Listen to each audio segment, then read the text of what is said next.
നമുക്കിനി വയനാട്ടിലേക്ക് പോകാം. ശക്തമായ കാറ്റിലും മഴയിലും വയനാട്ടിൽ വ്യാപക കൃഷിനാശം. ഏറ്റവും വിളമ്പുകണ്ടത്ത് 5 ഏക്കർ പച്ചക്കറി കൃഷി നശിച്ചു. 1000-ലധികം വാഴകൾ നിലം പൊത്തി. 8 ലക്ഷം രൂപയുടെ നഷ്ടമുണ്ടായതായി കർഷകർ. താമരശ്ശേരി ചുരത്തിൽ കനത്ത മൂടൽ മഞ്ഞും മഴയും. വാഹന യാത്രക്കാർക്ക് ജാഗ്രതാ നിർദ്ദേശം നൽകിയിട്ടുണ്ട്. ദീപക് മോഹൻ സ്ഥലത്ത് നിന്ന് ചേരുന്നു. ദീപക്, കർഷകരുടെ ഒരു ദുരിതം അത് തുടങ്ങിക്കഴിഞ്ഞിരിക്കുന്നു അല്ലേ?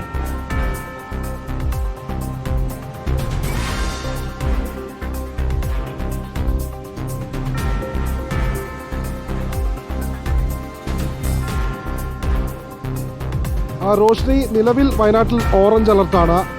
ജില്ലാ ദുരന്ത നിവാരണ അതോറിറ്റി മുന്നറിയിപ്പുകളൊക്കെ നൽകുന്നുണ്ടെങ്കിൽ പോലും കർഷകരുടെ സാഹചര്യം വളരെ ദുരിതമയമാണ്. ഇപ്പോൾ നമുക്ക് ദൃശ്യങ്ങളിൽ കാണാം. ഇത് ഏച്ചോത്തിനടുത്ത് വിളമ്പുകണ്ടം എന്ന് പറയുന്ന സ്ഥലത്തുള്ള വലിയൊരു പച്ചക്കറി കൃഷി പാടമാണ്.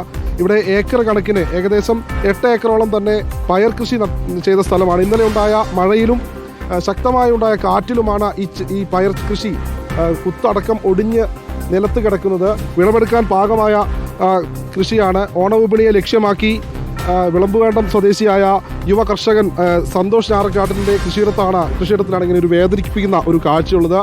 ഇന്നലെ രാത്രി പെയ്ത മഴയിലാണോ സംഭവിച്ചത്? ഇന്നലെ രാത്രിയാണ്. ഇന്ന് രാവിലെ വന്നപ്പോഴാണ് കണ്ടലെല്ലാം കാറ്റത്ത് മറിഞ്ഞു കിടക്കുന്നത്. എന്താണ്, എത്ര രൂപയുടെ നഷ്ടമുണ്ടെന്നാണ് കണക്കാക്കുന്നത്? 8-9 ലക്ഷം രൂപയുടെ നഷ്ടമുണ്ട് മൊത്തം. എത്ര നാളത്തെ അധ്വാനം? ഇതിപ്പോൾ ഒരു 3 മാസമായിട്ട് ഇതിൻ്റെ പണിയായിരുന്നു. ഇപ്പോൾ ഈ ഒടിഞ്ഞു വീണ ഈ കുത്ത് ഇതിപ്പോൾ നേരെ ആക്കാൻ പറ്റുമോ? ഇനിയിപ്പോൾ അതിൽ നിന്നുള്ള പ്രതീക്ഷിച്ചത്ര വിളവ് കിട്ടും? നേരെയാക്കിയാലും അത് ചെടീൻ്റെ ചോടളകിയും കൊണ്ട് ഇത് ക്ലിയറായി കിട്ടാൻ ചാൻസ് കുറവാണ്.